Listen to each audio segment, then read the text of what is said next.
Hi, and welcome to Unco, a podcast about what's unusual in tech. I'm your host, Timothy Buck.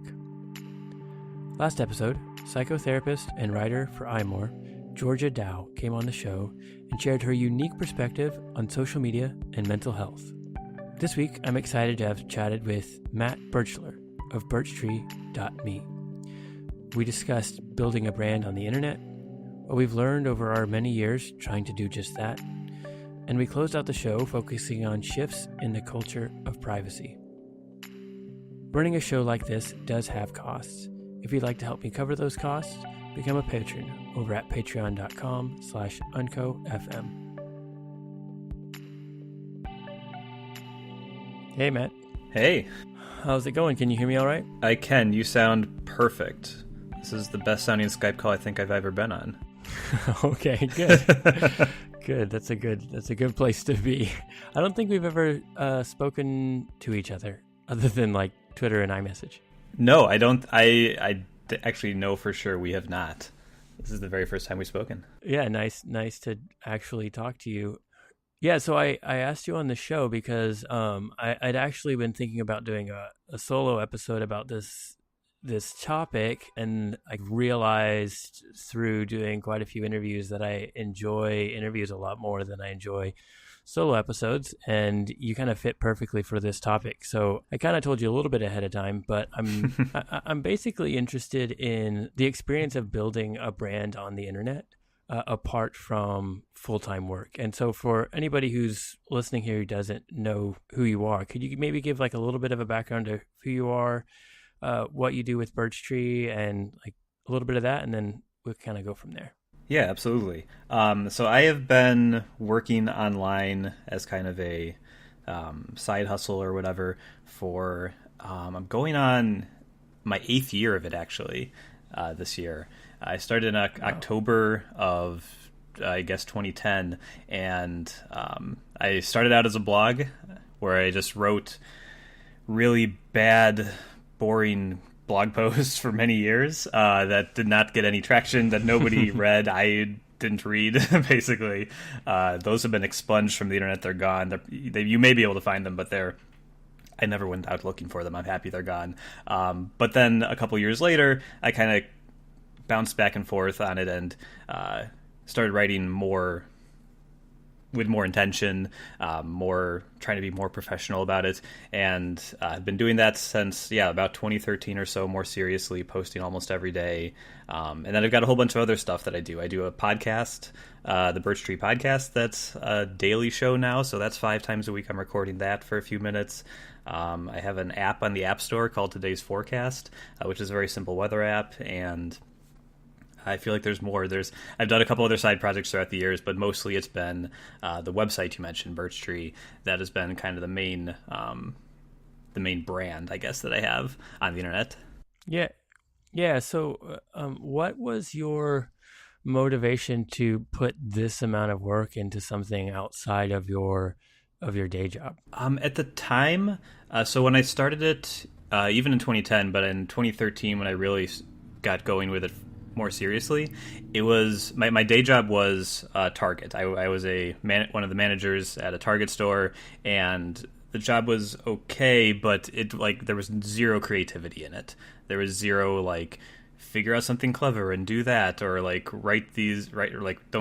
love to write. I love to do design stuff, and there were just no outlets for that. So it was kind of my outlet after work to be just after 8 hours of drudgery, for lack of a better word, I would come home and I would write about tech and movies and music and just the stuff that I loved, and it clicked with me. It just became something that I enjoyed doing, that I felt weird if I wasn't doing. Yeah. And what are you doing now for your career, your day job? Now I am a product manager at an e-commerce company, and have been there for the past 3 years. So I'm still doing the Birchtree thing after that. I have a lot more stuff that I can do, design-wise, at this new job. But I don't know. The Birchtree part is just a part of what I do now. It's my main hobby, and I like I said, I feel weird if I don't do it for more than a day or two. Yeah, that's interesting. I think I've kind of taken a different approach in that I similarly started writing. Well, I wrote a bunch of stuff that was not very well written and was all over the place, from like about poetry to books Mm-hmm. to some coffee shop I went to, and then like tech in there as well. And then I guess that was probably 3.5, 4 years ago.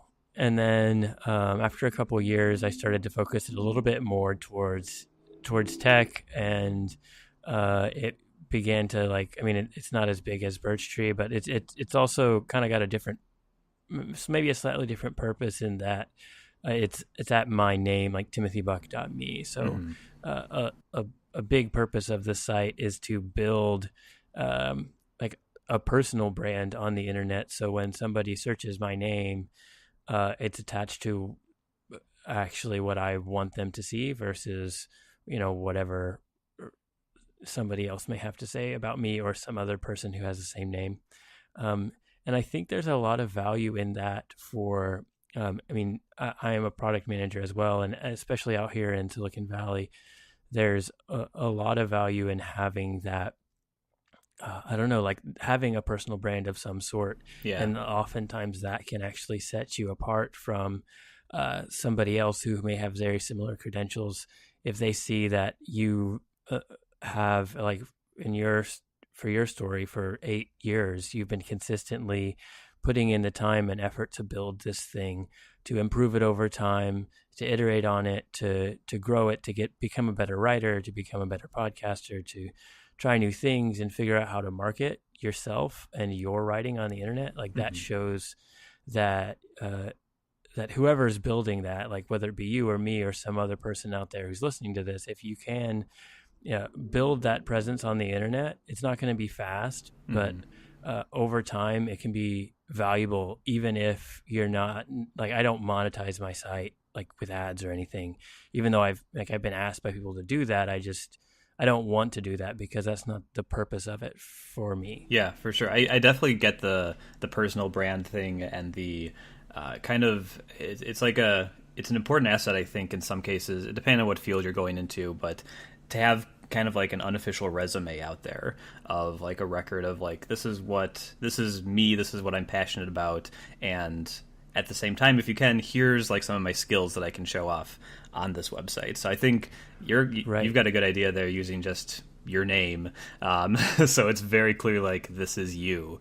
I think with the way I've done it is I'm ever so slightly detached. Like no one else has ever written on my Yep. website. No one else. I've done a couple of podcasts with guests, but essentially it could be mattbirchler.com and it would be exactly the same. Like, but I think that you're absolutely right that it is a huge asset in some cases. Like I got my job at the place I am today in large part because of the website. Like they didn't find me on there necessarily, but I put it on my resume. I put it on as one of my jobs, even though it paid like 1% of my overall salary. I put it on my resume, and they looked at the site and they're like, Right. "Oh, you're not just someone who's in retail management. You're someone, you have these other skills, you have these other interests, and you might actually be a good fit." And they took a chance on me when they maybe wouldn't have if that wasn't something that I had in my past. Yeah, that's an awesome example of somebody who, like, you weren't working in necessarily the field you were interested in, and you were able to transition over into something that it sounds like you're happier with, and Yes. was kind of a little bit more up your alley because of this side work. And I think I'm kind of viewing it very similarly, in that even though I've been able to work uh, in tech from right out of school. I went to HP right out of school and was a project manager there for a couple years. Um, but I knew I wanted to get more into product, into strategy, and into that kind of thing. And so by kind of branding myself that way and doing side projects with friends, that I ended up then listing on my site, like I built a couple apps and uh, just other things that some of them made money, some of them didn't make any money at all. But they, the fact that I had done them allowed me to move into product management, because I was able to point to actual things that were out there in app stores or on websites or whatever, where I had performed the product management role, and as well as like having experience as a project manager at a big tech company. That's kind of how I was able to make that transition. And I think for a lot of people, those transitions between what they're doing to make money to what they're really interested in doing can be really, really hard, because you're competing against people who already have experience in those roles. Mm-hmm. Yeah, I think I remember this must have been on one of the really old podcasts where Marco Arment was on. I'm completely blanking on the name of his one he did on 5x5, but I think it was on one of those where he was talking about how you don't need to wait until if you want to be a writer, you don't have to like find someone to hire you to be a writer. You can be a writer. You can just do it. And like maybe it's small, maybe you get like no one reading it initially, but if you keep doing it and if you do it, then you can call yourself that. You can get experience. You don't need someone to like give you the green light to do that first. I think that was I really wish I haven't thought of that in a while, but I really wish I had the exact wording, because that really stuck with me with that kind of attitude about if you want to do something, if you wanted to like change what you're focused on, you can totally do that. There's a lot of things where you can do things at a small scale, and then over time they grow into bigger things. It's not like an overnight success thing in most cases. Like both of us have been doing this for years, and like we're not making six figures every year doing this. We're not like we don't have 1 million followers on Twitter and have to be very careful with every single thing we tweet because we have just an enormous audience, but like, it's growing and we're going the right direction, and you're making things the way you want them to be. You're not waiting for someone to give you permission to do them, which I think is a hard thing to understand when you're younger, and is something that it just takes one success, like it needs one blog post to get a couple hundred people reading it, or something to kick you in that direction and be like, hey, this actually could be a thing. I actually could do this.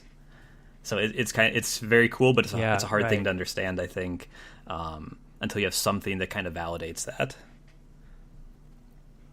Yeah, I completely agree, and I think I may have heard the same thing, but somebody said or wrote, if you want to become a writer, all you need to do is write.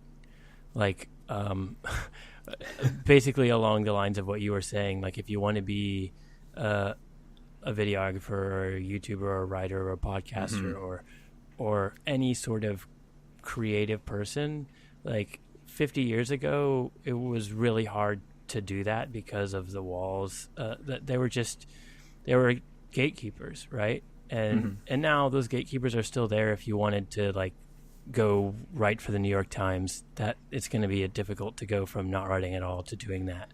But you could start writing today on like your own site, like we did years ago, and then write as consistently as you can. And as you do that, you're going to become a better writer, because I mean, the best way to improve at most things is to repeat them over and over and over again, and to, ask people for advice about how to improve it. And it's been great to see like how I don't know how willing talented people out there are to critique, especially if they see that like maybe not the first thing you ever write. You shouldn't like tweet it at some big name and ask them to critique it. But if you've been writing for a while, and after a little bit, like ask your friends, how can I improve this? And then once you build a little bit of a following, you can ask, your followers, what do you want to see, and what and as you're reading or listening or whatevering to people that you are in, like you look up to, it's really, really valuable to take what you're seeing about their writing or podcasting and just implement that into what you're doing. And I think that's how we all grow. Yeah, for sure. Do you agree with that? Yeah, absolutely. I think like the detail that I would add that's really important and again helped me, I think, is that you should definitely look to people you admire and people who are doing a similar thing to what you're doing, and emulate the parts of like what they do that you really love. But you shouldn't try to just totally replicate what they're doing. I agree. Like Yeah. we don't need another Daring Fireball, for example, in the tech world. Like Birchtree was a link blog for a while, and nobody was coming to it because there was no interesting new original content. It was just linking to other people, and that works if you have like a giant audience and you can provide as like biting a commentary as Gruber can in just a couple words. But it doesn't have a lot of use if you have 10 followers. So you have, it's not a matter of just copying what they do or like following the exact steps they went through to become successful, because the reason that a lot of the people that are successful in this space at least are successful is because they did things differently. You talked about like the New York Times. A lot of people who like used to go to college and you would get like a degree in journalism and then you'd get hired into a newspaper. But now a lot of the times the newspapers are hiring bloggers. They're hiring people who are doing this freelance, who are doing it because they love it, and that's like a new way in. So that could still work, or maybe there's a new thing. Maybe like podcasts, which are exploding again. It feels like podcasts explode every like 3 years, but they're exploding again right now. And maybe there's something there. Maybe like Michael Barbaro and the New York Times started doing the daily. I guess that's it. It's just the daily with the New York Times podcast around the last election, and that has spurred on this daily podcast wave. And like you could do something there. You could get like, there's a whole lot of options, and it's great to emulate your heroes. But if you have like a new idea, if you have an original idea of like maybe doing something differently, I think there's a lot of value in that, at least trying that sort of thing. Yeah, I definitely went through that, trying to copy other people almost exactly, like doing the link blogging thing, doing the, I only did that for like 2 or 3 months, but I just saw like no response at all. Yep. And like you're not going to be as good. Like like it looks so easy. It looks so simple. It's like, oh, you link to 5 posts a day. Other people are doing all the hard work for you. You got it. But there's something there. There's a reason successful people are successful. So yeah, I'm with you. I guess it depends on what the purpose of your site is, right? So for me, I think for a while there, I kind of like lost, and maybe even recently, like lost, I didn't understand, I wasn't thinking about what the purpose of the site was, right? Like I want to provide something that the readers and the people who are visiting the site find valuable and enjoy, and like, I don't want them to come to the site and be like, oh, this is dumb, and then leave. But I get their page views, and now they don't want to come back because it wasn't actually what they thought it was going to be. Like, I don't want that. I want it to actually be something valuable that people enjoy and that they want to return to. And I think it's easy to just try to, like you were saying, like maybe try to copy other people. But the key is that like putting your own spin on it. And so what I've done for like over a year now, and it is just like every Friday, and this isn't like a only me thing, but I've seen it be successful for me, is just each Friday or sometime over the weekend, post like 5 links that I found interesting that week, like all in one post. And people will like look at it every weekend. And that has been interesting, because it's like it doesn't take me posting 5 times a day. It just takes me doing the reading that I already do and like saving those aside, and then at the end of the week putting those in a post. And it saves the people who look at it each week, it saves them some time, because maybe they're not interested in following all the people that I follow, or like weeding through all the tech news that I weed through to find the like things that stick out. But because I found things that stuck out to me, they read them, and then that like saves them time, and I'm providing some value to them in that way. And it's not like a huge, massive, even like incredibly creative thing. It's just something that actually does provide value to my readers. And I think keeping that in mind as well, like making sure that this isn't about, if it's all about like Matt or Tim, it's not going to be successful. Yeah. Because people can feel that, like even if it's at yourname.com or whatever, like you can write and create the website in a way where it's not just like you. It's not like all about you. It's about, this is my site, this is who I am, but I want to provide something helpful to Yeah. you. And if you're actually doing that, then it's going to be more successful. Yeah, for sure. On a quick tangent, I know you read a lot of tech news. How do you follow the news? Like, are you using an RSS reader? Are you like all Twitter, or what's kind of your strategy to like read through all this stuff to get your links? Yeah, so I used to be all RSS for a while. For I don't know, like high school through college, I was all RSS, and then I guess I graduated from college in 2014, and that's when I kind of shifted over more and more Twitter at that point. That's when I started to kind of like begin to follow not just people I knew, but like bigger names on Twitter and like using Twitter the way it's meant to be used. And so I've gotten more and more of it through Twitter. And then I also subscribe, I subscribe to the information, it's a little pricey. I think if you're like under 30, it's $200 a year. If you're over 30, it's $400 a year. Oh, come on. Uh, That's bogus. As someone who just got over 30. Dang it. Yeah, so it's a little pricey, but as I've gotten busier and busier at work, like I've gone I'm like now in a senior role at work, and there's just a lot more pressure and a lot more time that like needs to be focused on that. And so I'm actually I'm using the information as a way to like I read most of what they write. But I mostly, like, at the end of the day, they do something called the information briefings. And basically they do what I do once a week, where they just take like 5 or 6 articles from across the web that they found really, really insightful. And they like write a little blurb about them, so that I don't even necessarily have to read the whole article. I just have to read that blurb and, click the link maybe if it is interesting to me. Nice. And so I do that, and then I also have like a handful of sites. Like I don't subscribe to Stratechery anymore, just because I like was paying for too many things and I'm not reading them all. But like I read Stratechery's like free one every week, and I read like stuff from Tech Pinions and like Ben Beharon stuff. Like I don't read everything they write, but I read like some of the things that they have. So I've kind of limited it down to where I don't really read like, I don't know, everything on Daring Fireball or everything on iMore or whatever that like posts a lot. I find that that's actually a little bit overwhelming for me. And so it's mostly just either things that like pop up on Twitter as like a lot of people are talking about it, so I need to read this, or it's through the information or like a handful of sites that I like go to purposefully. Gotcha. Interesting. Does that make sense? I know that's not like the cleanest way. I think some people have like a better way of doing it than that, but that's where I am right now. Where are you with like how you consume tech news?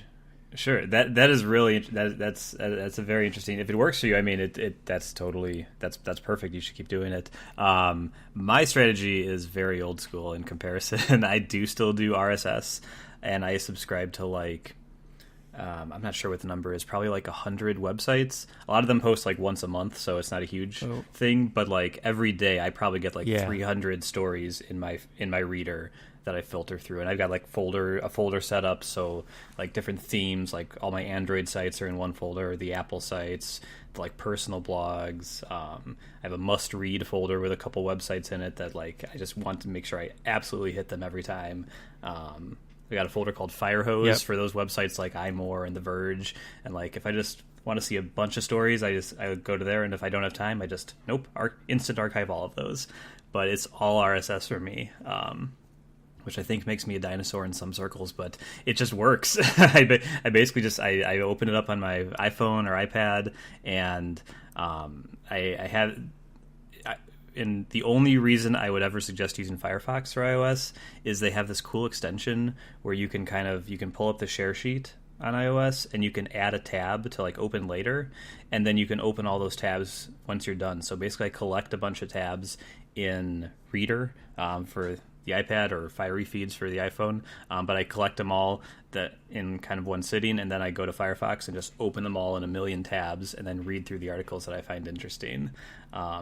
But I think it's kind of interesting Okay. that your strategy is very much like low information, or not low information density, but like the number of sources you have is relatively low, and you kind of just do it at your own pace. But you have like this link blog that you do at the end of the week where like, here are the cool stories that you should read. And I don't really do that. I do some link posts, but I mostly do like more original content. And but I have the strategy that's like, give me all of the news. Let me see every single thing that happened today, and Yeah. read what's going on. I always think it's interesting how people follow the news, because we all kind of had this RSS thing going for many years, and then like when Google Reader shut down, it was just kind of everybody went off in their own direction and did different things. And I just think it's always interesting to hear what people do to keep up to date. Yeah, I Do you think it happen? is too. Yeah. As I look back, wait, what? I was just going to ask, do you use Apple News at all, or Flipboard, or any app like that? That just kind of gives you general information. Yeah, I know. Like, if Eric hears this, he's not going to be happy. But I don't really Damn. use Apple News very much. I did for a little bit, Mm-hmm. and then I don't anymore. I think it's a good app, but I actually think what happened was I started using it around the election, and then I just didn't want to see like political news anymore. Right? I was just like, I don't want to see this because it's not what I want to focus on right now, and like I want to be very intentional in how I get that. Mm-hmm. And it kept like popping back up, even though I would say like like the heart with the line Yeah, crossed to yeah. it or whatever. It's just there's so many different like sources and topics or whatever that are related to politics, and they kept showing up, and that just kind of pushed me away. Whereas like Gotcha. on Twitter, I just muted every word for a good like year there. I've undone that, but I had like muted every word related to anything political at all for about a year, so I didn't see any of it at all. It was really good Gotcha. for Yeah. that period in my life. But I think I actually looking back at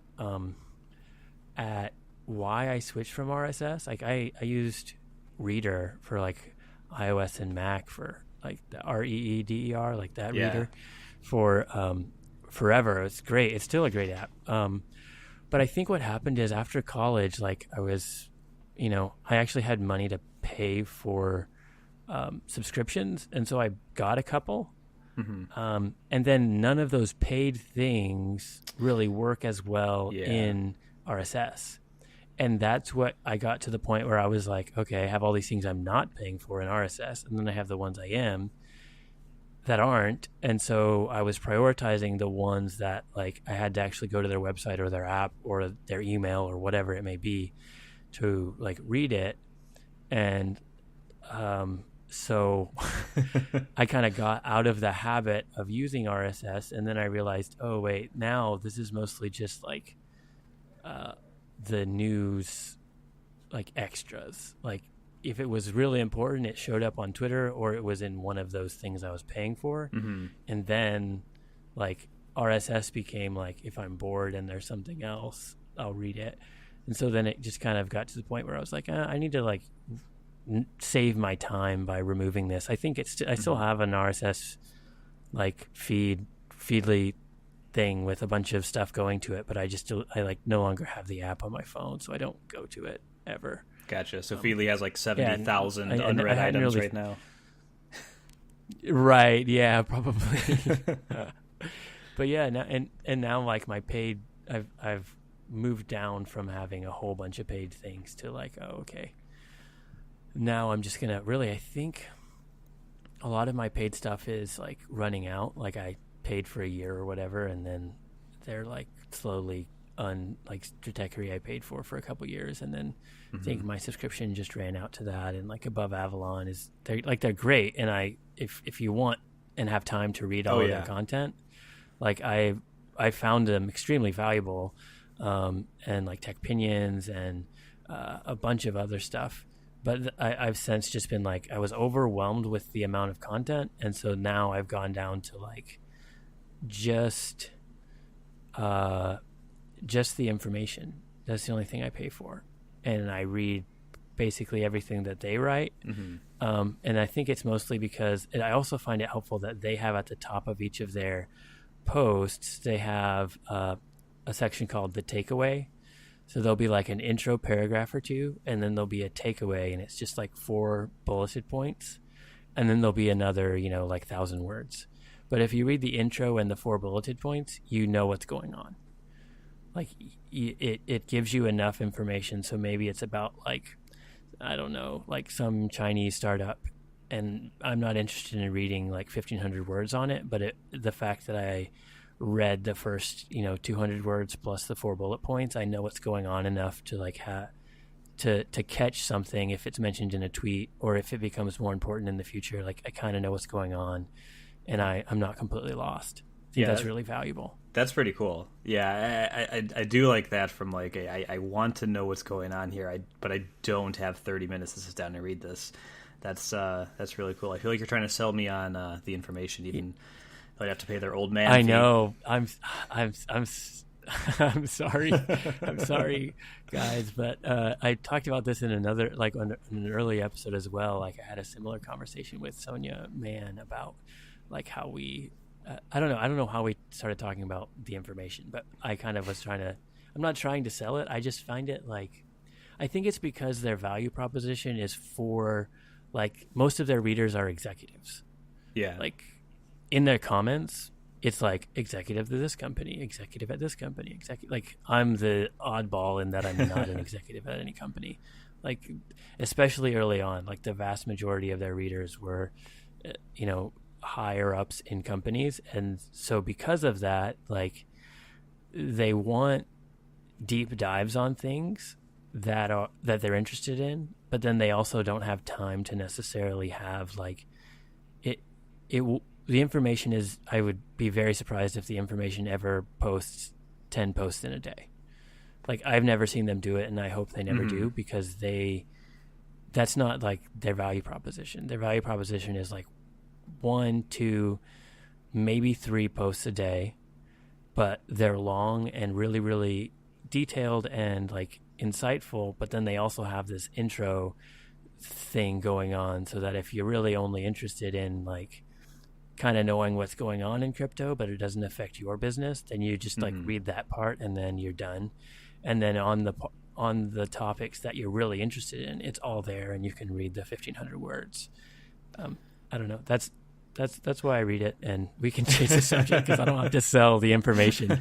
I'm sure they're doing just fine. No, but that's all good. Yeah, that's the value I get from it. Yeah, I think that's actually, it's similar to a point you made earlier when we were talking about like the personal brand and like the blogs and what are you doing on your website? Who's like, are you doing it for you? Or are you doing it for your readers? Like what value are you providing? And that's like you just described it incredibly well for them. Like their value proposition is, you're going to pay us up front a sizable amount for a website subscription, but the benefit you're going to get is you're going to get deep dives into stuff that is important, that could be very relevant to you. It could not. And if it's not, or if you just don't have enough time, you can get a very brief description but that gets you the information, the data that you need. Yeah. In a very concise way, and gets you what you need to move on with your day and have some new God, that name. It gets you some new information that you can pass on, that you can use in your, I don't know, your business or whatever you've got going on.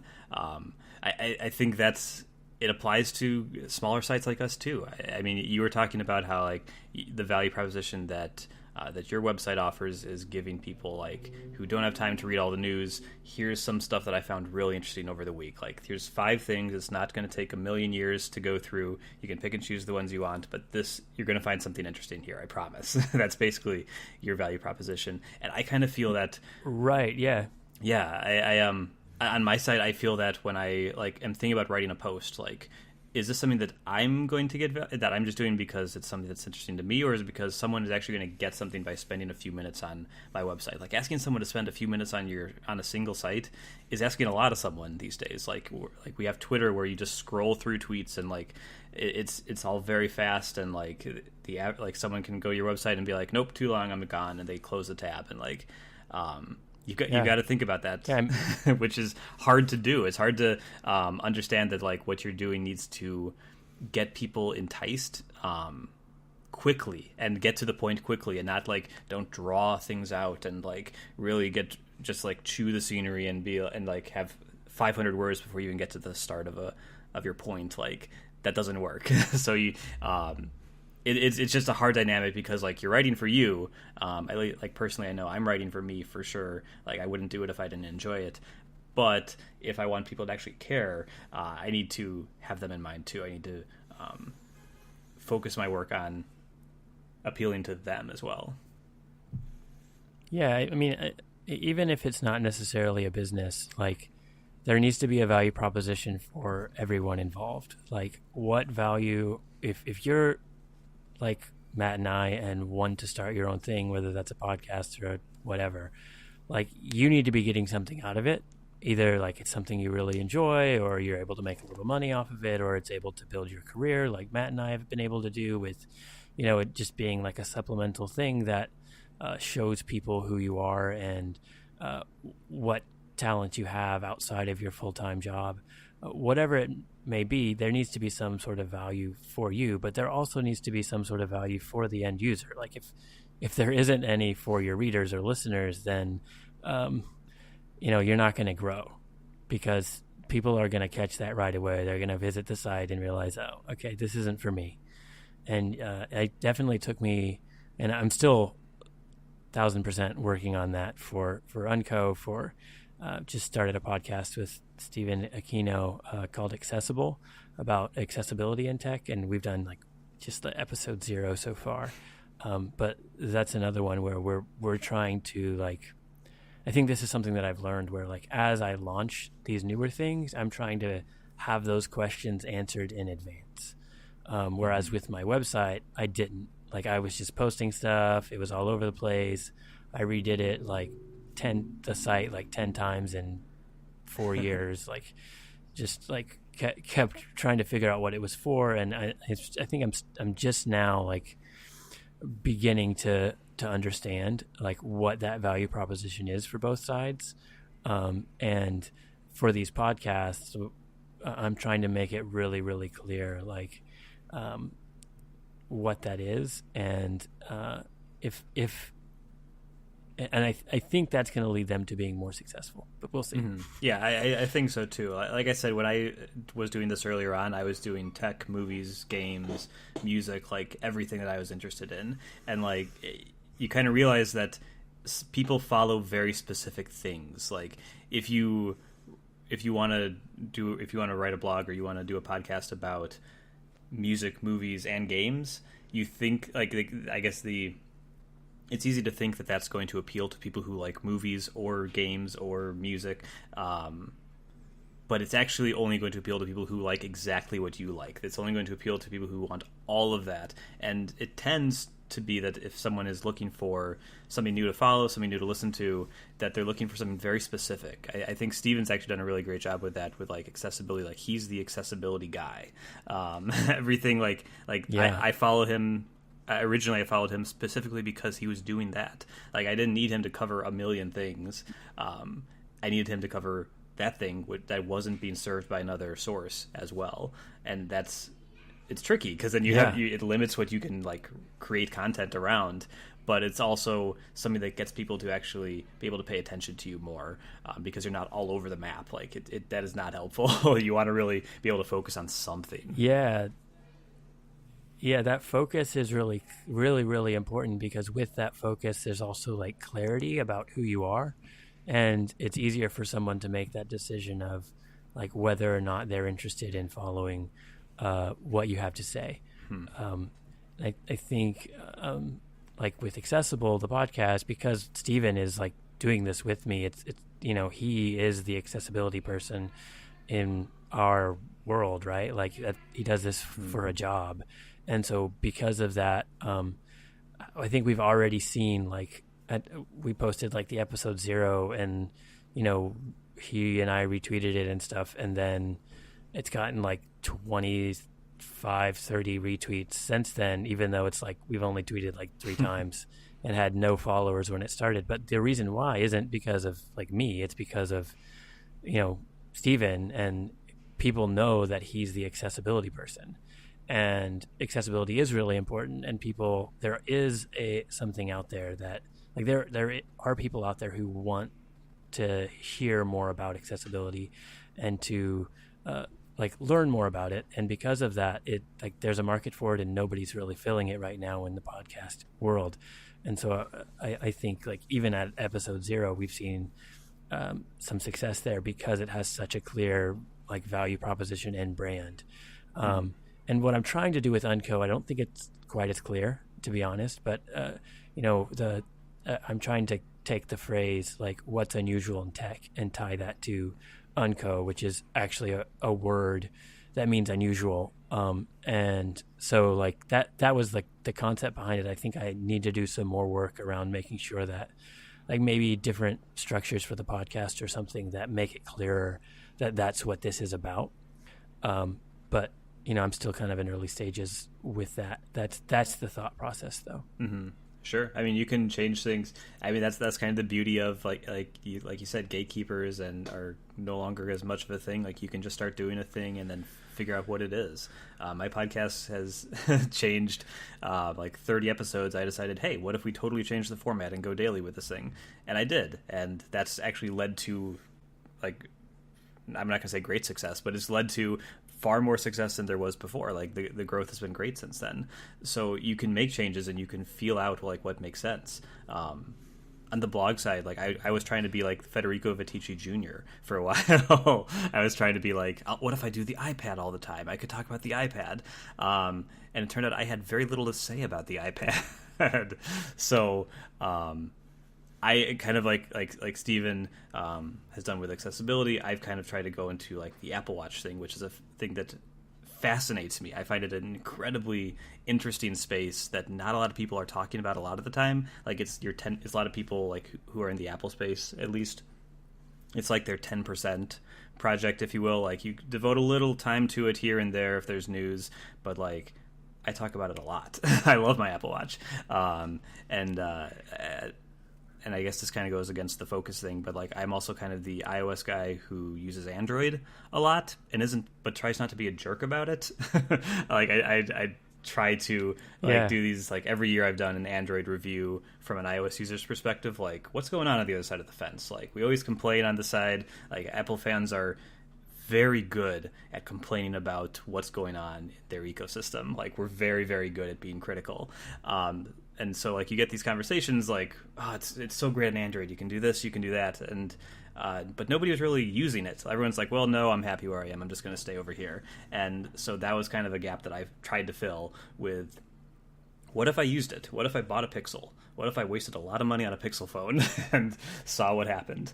And that's been great. Like the number one article that I wrote last year was my Android Oreo review, which is baffling to me because I consider myself an Apple blogger, but that Android review is all over the place. Like every week or two, I'll see like a spike in traffic, and it's because like some German site has linked to me that's apparently enormous in Germany. I've never heard of, but like it gets around. Like people are very interested in this thing, and I had no idea. But because nobody has done it, I guess there's a sample size of 1 for these iOS people who love iOS but want to see Android.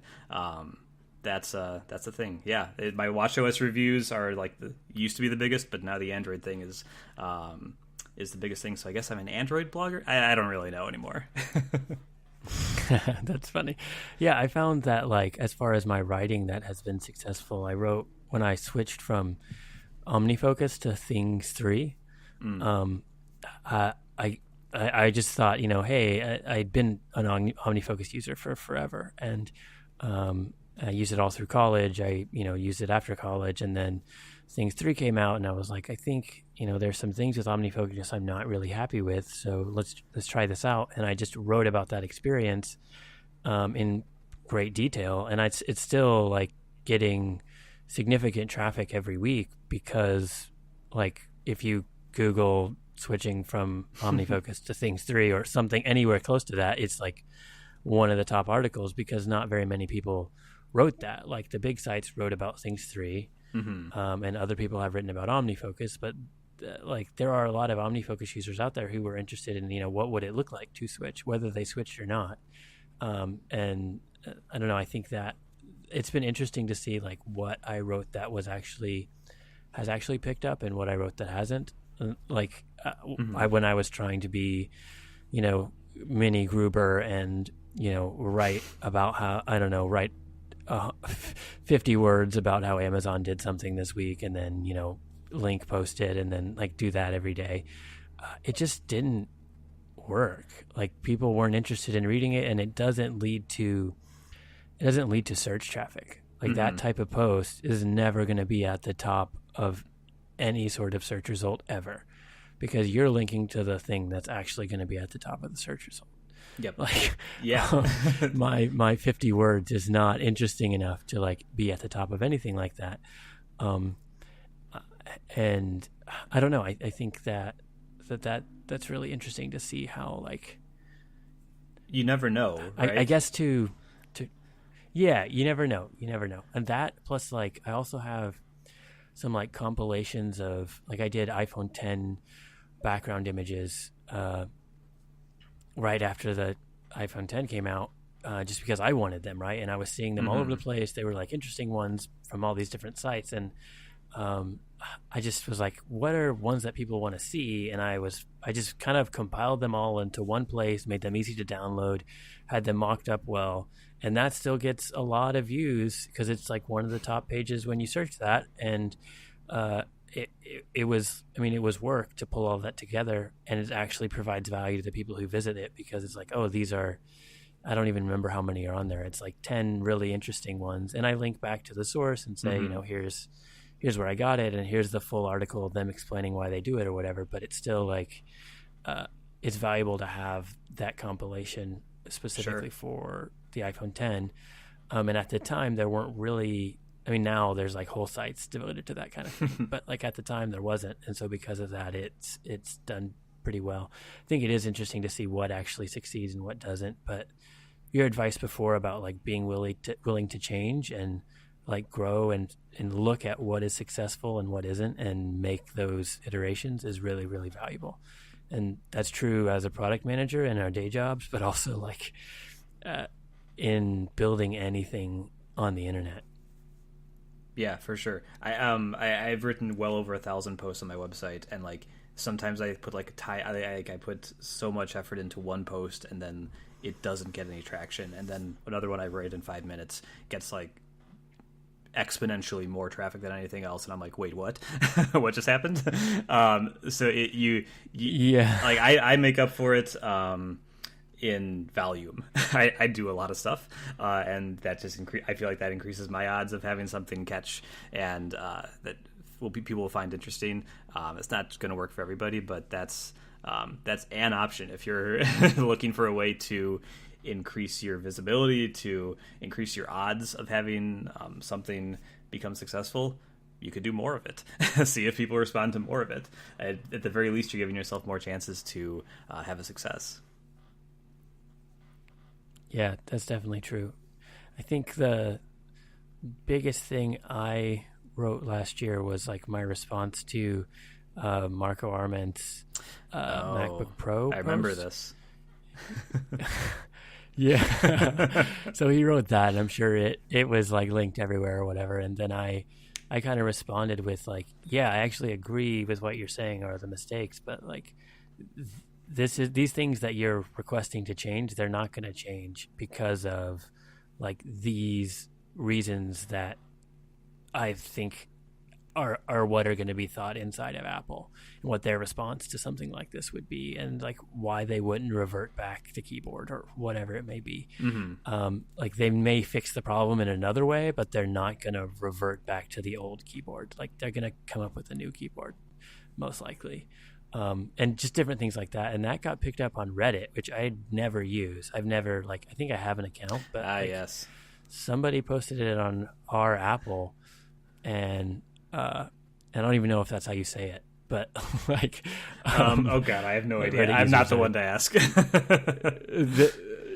They think I'm an idiot right now, but yeah, that, and it was at the top of like the Apple subreddit for I don't know how long, like a weekend, and that was a surreal experience to be like, oh whoa, there's like a lot of people on my site right now, and that had never happened before, and it wasn't necessarily like some person that I follow uses Reddit all the time, or that follows me uses Reddit all the time, and they like cross posted it, and it makes me think like, oh, maybe I should use Reddit more, but then I don't really want to use Reddit, so I didn't. Yeah, no, I hear you. I actually use Reddit. I have a very curated list of subreddits that I subscribe to that are only nice people saying nice things, basically.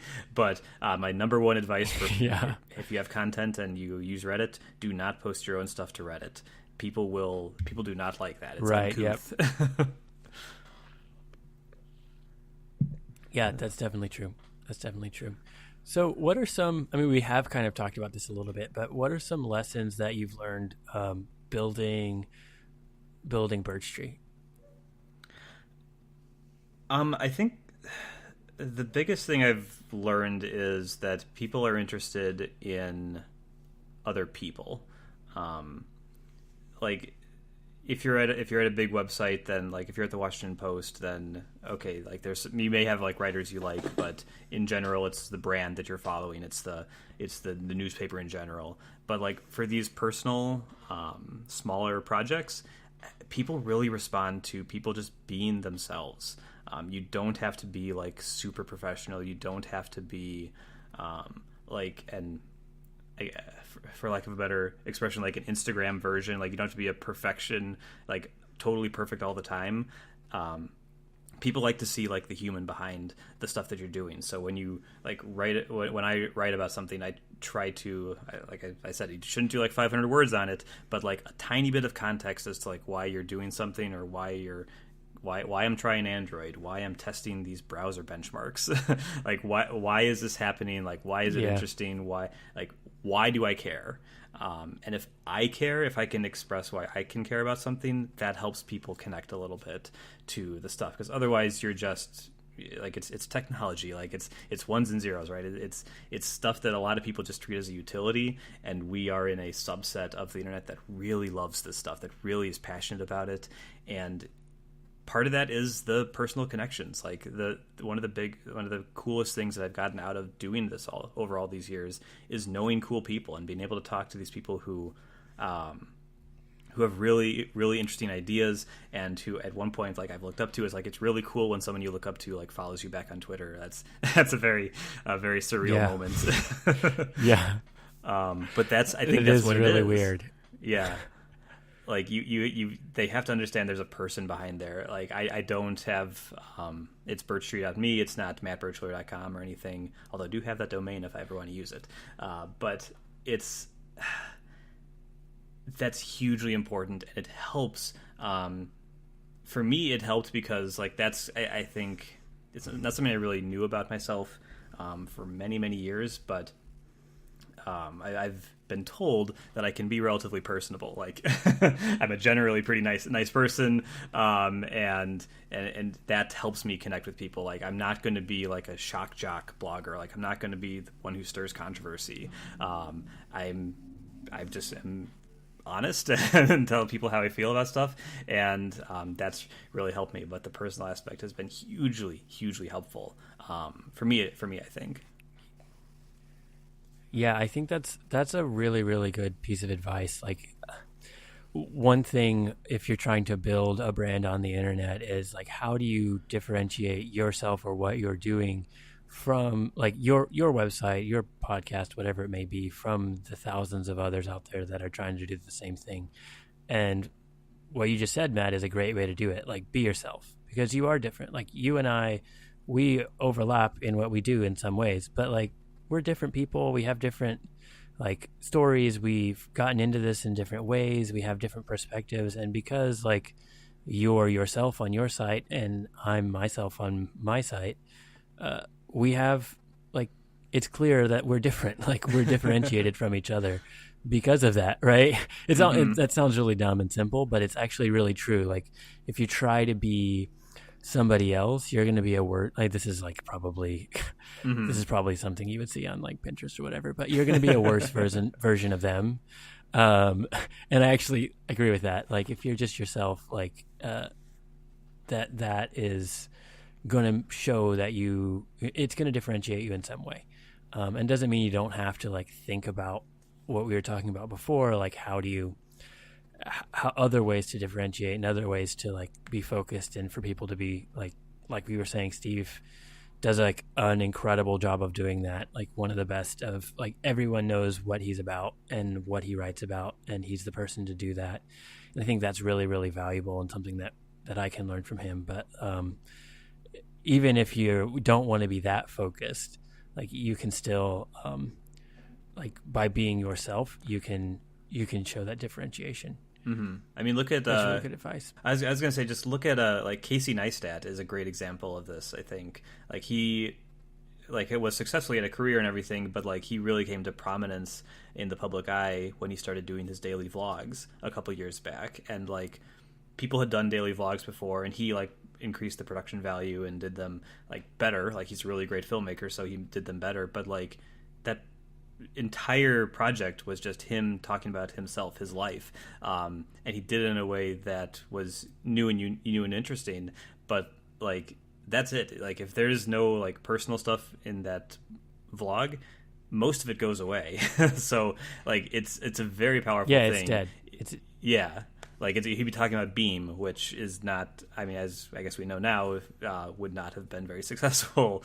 But like he is a very fascinating person and a very interesting individual who is able to communicate that stuff. And like I do that. Like if like 40% of my draw is like the personal side, his is like 90%. Like what's Casey doing? Like what's going on with there? So it varies how much you lean into that, but it's definitely an aspect. It's a powerful element if you're able to use it right. Yeah, I completely agree. So the last question of the show is always the same, and this is one way that I'm trying to have a focused brand with Unco, and it's what's one thing that you find unusual in tech right now? The thing that I find the most unusual, and I've listened to your show, so I knew this question was coming, is I think the change in how people think about privacy is the most unusual thing going on right now.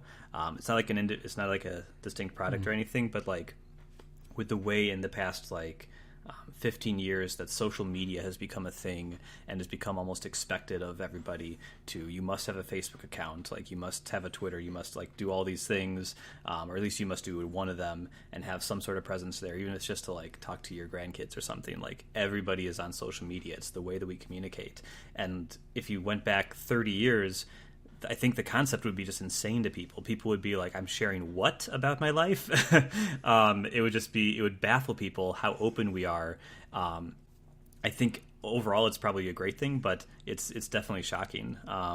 If you go back and like told people like what we're doing today, like if you look at smartphones and these like smart speakers that we have in our house. I had to mute 3 speakers before coming onto this show in case I accidentally said something about Alexa or the other ones, and I shouldn't say anymore to turn anyone else on, but but like these hot mics that are in our house, like the Orwellian future was that there's going to be this microphone in your house and they're going to record everything you do and it's going to be uploaded to wherever. And like obviously like we're relying on privacy policies and like these companies to not be evil, to borrow a phrase. And so we have them in our homes and we use these things and they're exploding in popularity. But again, if I told, like my dad is a great example of this. He doesn't have any of these speakers. I floated the idea of getting him an Alexa for Christmas. I just was testing the waters to see if he was interested in all, and he freaked out. He was like, "Oh no, I'm not having a speaker in my house that can upload anything. No. We're not doing that." But like younger people, or even a lot of older people, are like, "Yeah, that's just what we do now. It's a thing. It's really convenient." It's amazing how much the stuff that was so scary in the past is able to be sold to us in a way that is if there's a convenience there, then it can be sold to us. It sounds kind of like I think it's evil and it's not good, and I don't necessarily believe that, but it's really interesting the shift that has happened where these nightmare scenarios that there's no way I'd ever let someone do this 20 years ago is now, it's $30 on Amazon, I'll pick one up. Should be fun. It's just a really, really I think anyone from a few years ago just would find it all very unusual if they popped into today and saw what we were doing. Yeah. Do you think there's going to be kind of like a pendulum swing back the other direction, I think if maybe I'd asked you this question a month ago with all the Facebook stuff going on, it seemed like that may actually happen, but it seems to have kind of like that uproar died down. Do you think like in the coming years we're going to begin to shift back the other direction where people begin to actually like, I don't know, be tighter with handing over their information or their privacy for some sort of benefit? I honestly don't think so. I think the pendulum, I don't even know if it is a pendulum. I think it's just kind of moving in that direction. And there's kind of like dips every now and again where it kind of goes back, like the Cambridge Analytica stuff. And like people were freaking out about Facebook and some people deleted their accounts and stuff. But Facebook announced their financials. And I think, I could be wrong on this, but I think their daily active users have gone up. Like it's not the ongoing detriment. Yeah, and, they went up. Yeah, okay. So I don't know if it's going to go back because the conveniences are so cool. like the stuff that you can do with technology is changing at such a crazy rate that it's I mean and everything seems up to snuff when you sign up for it and where you start with things and you don't think things will go wrong or like this company will be the one who does it right. So I don't know if it's going to go back. I really doubt it. I think it's just going to be we're going to start just giving more information, and then something will happen, and we'll swing back a little bit the other way, but then we'll kind of keep going the other direction. And obviously it has to stop at some point. At some point, there's only so much information to give, but I don't think people care as much about privacy as a whole. I don't think people care about privacy as much as sometimes we think that they do. I think that the whiz-bang features and the stuff that we can do with more information is really powerful and is a bigger draw. So I don't see it changing anytime soon, personally. Yeah. No, it's hard to argue against that logic. I think the only... Do you feel the same way? Yeah, I do. I think it is possible that maybe, like... I think it is possible to shift back the other direction, but I'm not sold that it will. Like this whole Facebook thing recently, like obviously it didn't make that shift happen, but it showed me that like for the first time that normal people may begin to be upset about this type of thing. And it wasn't even anything like unusual. Like what Facebook did, like they told the whole world about it 5 years ago or whatever. Like it was in their keynote. It wasn't like hidden. You know, like that was the whole thing. And it wasn't just Cambridge Analytica. It was like tons of companies doing this because that was the whole purpose, right? Like to be able to get access to that data and use it in different ways. And yeah, they eventually sold it in ways they weren't allowed to, whatever. But like the fact that they had the data and had the ability to sell it, like that was part of the whole feature set of Facebook. And everyone who was paying attention knew about it. And it didn't like grow up when they announced it. It wasn't like all over the Wall Street Journal and the New York Times and everything at that point as a big negative thing. It was just like we knew about it. So the thing that I guess is I'm trying to get to is if something we didn't know about is happening that wasn't like publicized and clearly told ahead of time that this is going to happen. If there are things like that happening that come out, I could see them causing a big uproar, and then whether or not they lead to like massive change in privacy everywhere, I could see them hurting specific businesses in significant ways. But yeah, I don't know. It'll be interesting to see. Yeah, totally. I'm just skeptical at this point, but I am totally open to being wrong. I in many ways I hope I'm wrong, but it's yeah. Yeah, I'm not like against you. I think you're probably right. I have a little bit of like, it may happen. I'm not like completely convinced that that it won't happen. So where can people find you on the internet, Matt? The best place you can find me is birchtree.me. And if you don't want to look at what I make, you just want to look at what I say, you can do, I'm on Twitter at Matt Birchler would be the best place. And both of those will give you everything that I do, whatever side projects come along. You'll see it all there. Awesome. And you guys can find me on Twitter at TimothyBuckSF. And you can support the show over at patreon.com/uncofm. Thanks for coming on the show, Matt. Thanks for having me.